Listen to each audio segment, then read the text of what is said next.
찬송가 429장, 통일찬송가 489장 찬양합니다.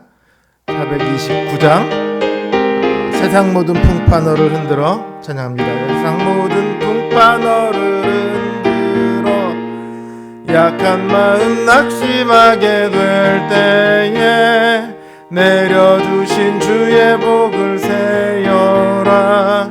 주의 크신 복을 내가 알리라. 받은 복을 세어보아라.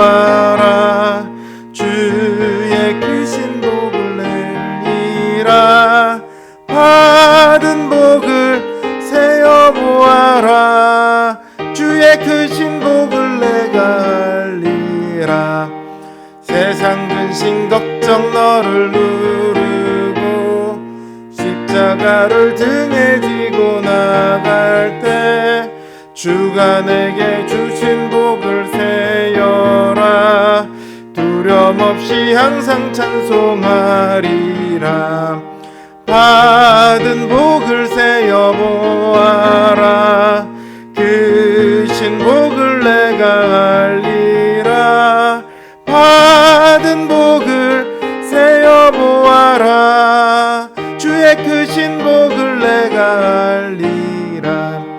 세상 권세 너의 앞길 막을 때 주만 믿고 낙심하지 말아라. 전사들이 너를 보아리니 두려움 없이 앞만 보고 나가라. 받은 복을 세어보아라. 크신 복을 내가 알리라. 받은 복을 세어보아라. 주의 크신 복을 내가 알리라. 445장 통일찬송가 502장 찬양합니다. 445장 대산을 넘어 함곡에 가도 찬양합니다.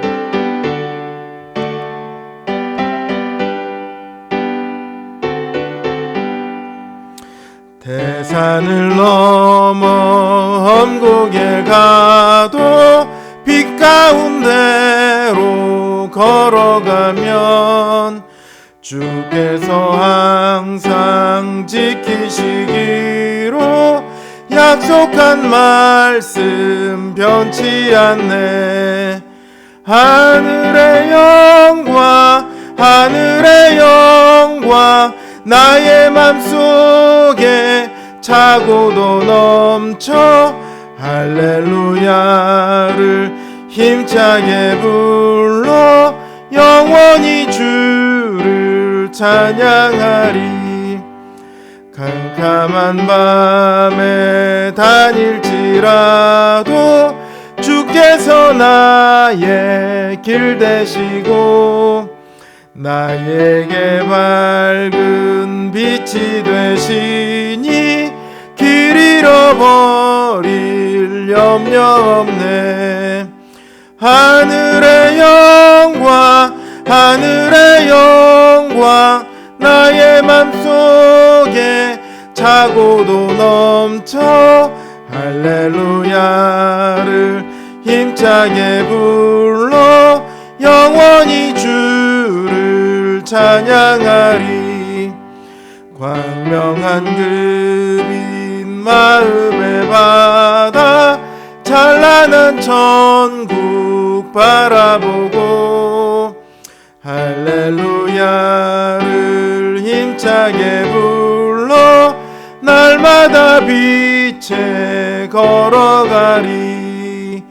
하늘의 영광 하늘의 영광 나의 맘속에 차고도 넘쳐 할렐루야를 힘차게 불러 영원히 주를 찬양하리. 기도합니다.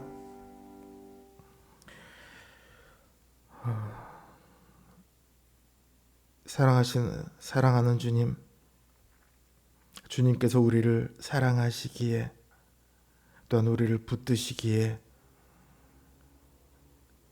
우리가 오늘 하루를 주님의 그 평안 아래에서 보냈습니다. 때때로 우리에게 어려운 일이 있고 괴로운 일이 있을지라도 이 저녁 우리로 주님 앞에 고개 숙이게 하시니 이것이 우리의 복이요 이것이 우리에게 주신 평안입니다. 우리의 힘과 우리의 능력으로 이 땅에서 평안을 얻게 하신 것이 아니라 오직 주님께서 우리의 평안을 약속하시고 보장하셨사오니 주님 안에서 우리가 이 시간 평안을 얻기를 원합니다. 우리의 근심에 있는 마음과 걱정과 외로움과 괴로움과 슬픔과 두려움과 그 모든 마음들이 이 시간 주님 안에서 해소되고 주님의 그 평안을 밝히 깨달아 누리며 즐거워하게 하여 주시옵소서. 주님의 그 사랑 아래 우리가 붙들리기를 원합니다. 주님의 말씀으로 이 시간 우리가 굳게 서기를 원합니다. 주님, 우리를 붙들어 주시옵소서. 우리에게 말씀하여 주시옵소서. 이 시간 주님을 바라고 기도를 들고 나온 주의 종들에게 주님 응답하여 주시옵소서. 예수님의 이름으로 기도드립니다. 아멘. 하나님 주신 말씀 역대하 15장 16절에서 16장 6절 말씀입니다.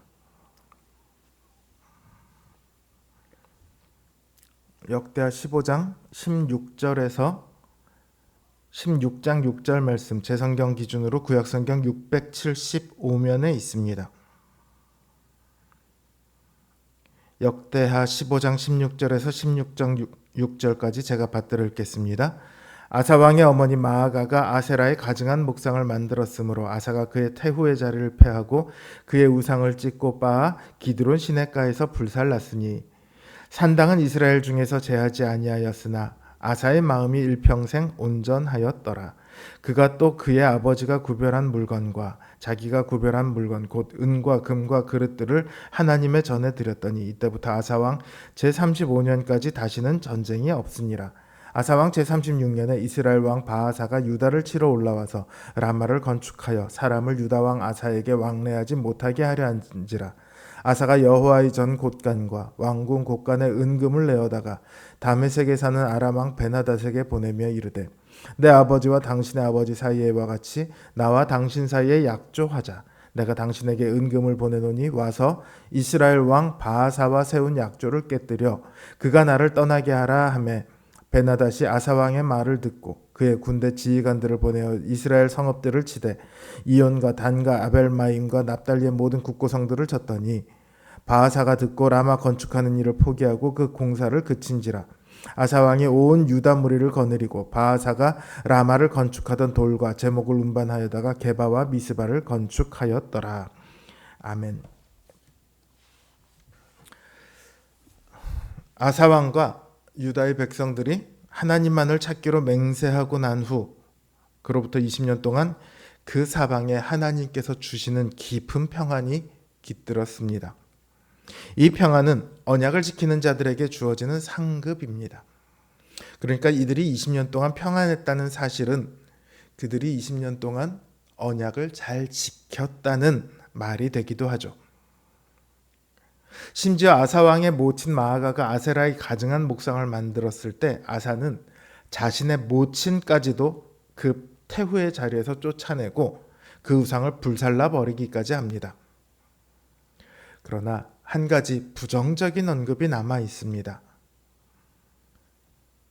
성경은 그러나 산당은 이스라엘 중에서 제하지 않았다 이렇게 말씀하고 있습니다.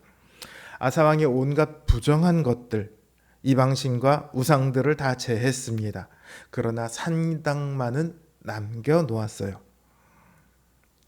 산당은 여러 가지로 사용이 됩니다. 우상을 숭배하는 곳으로 사용되기도 하죠. 근데 그런 곳들은 아사왕이 부정한 것들을 폐할 때 다 폐해졌다고 봐야 됩니다. 그렇다면 남아있는 산당은요, 하나님을 섬기기 위한 산당이라고 봐야 할 거예요. 하나님을 섬기기 위한 산당? 그게 뭐가 문제가 될까요? 실제로 사무엘의 시대에는요, 산당은 하나님을 만나고 하나님께 제사하는 곳이었어요. 굉장히 긍정적으로 평가되는 곳입니다. 그 이유는 사무엘의 시대에는 일단 사무엘이나 이런 이들이 하나님에 대한 순수성을 가지고 있었다는 점, 그리고 아직 그 중앙에 성전이 지어지지 않았다는 점 때문에 그 산당이 그 역할을 어느 정도 대신하고 있었던 겁니다.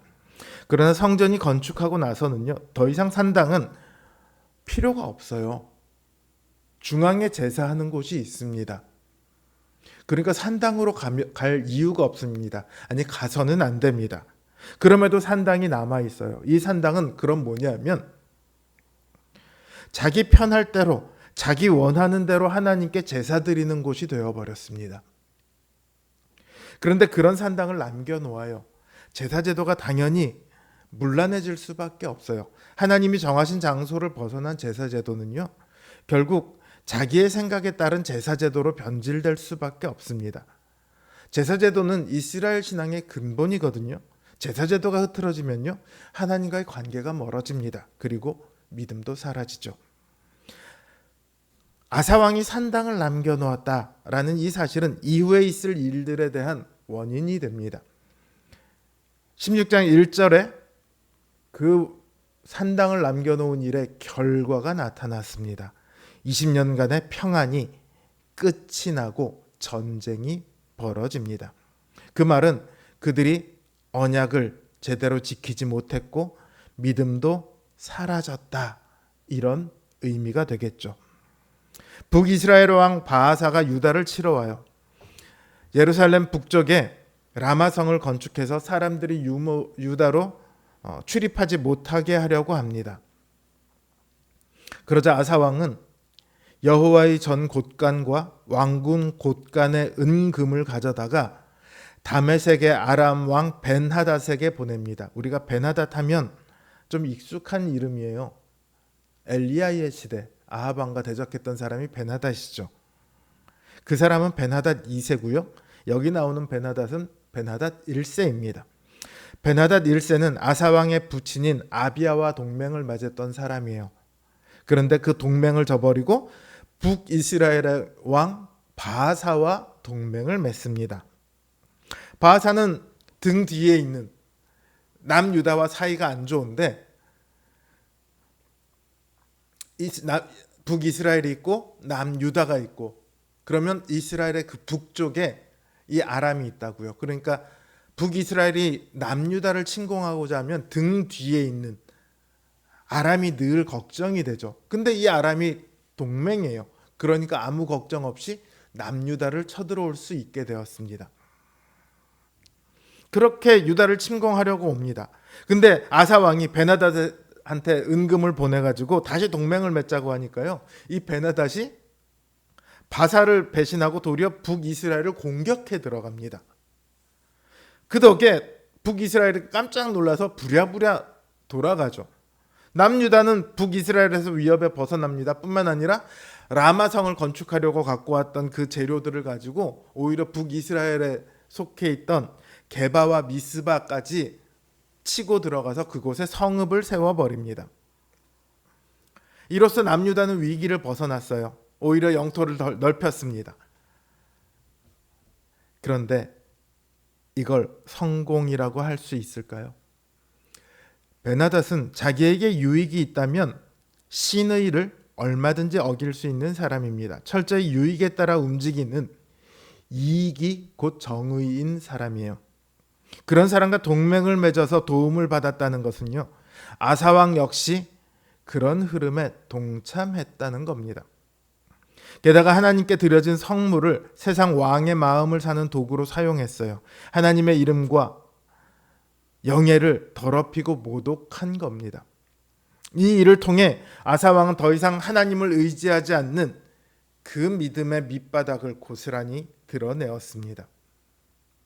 오늘 우리도 비슷한 시대를 살아가고 있습니다.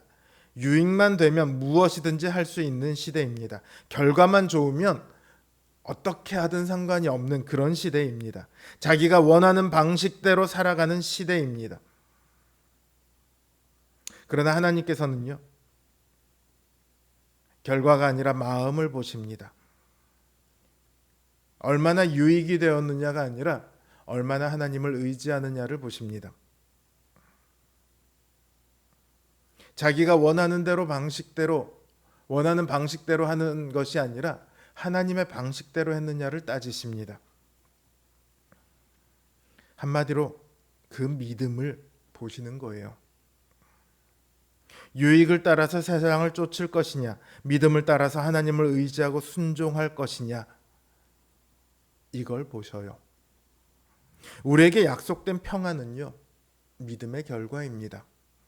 탐욕이 지배하는 속에서도 믿음의 길을 걷는 사람만이 하늘의 참된 평안을 소유할 수 있습니다.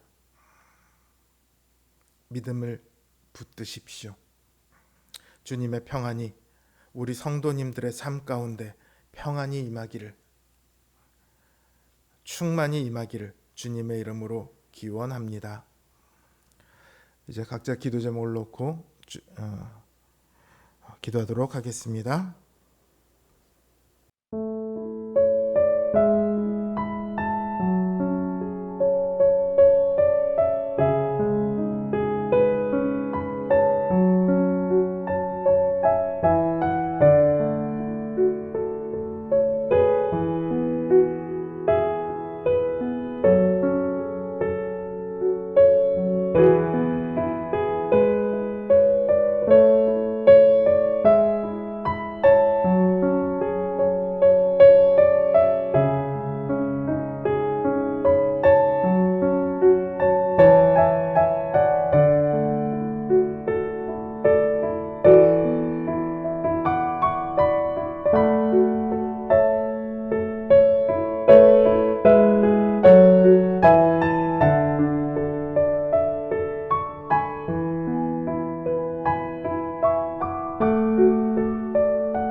음.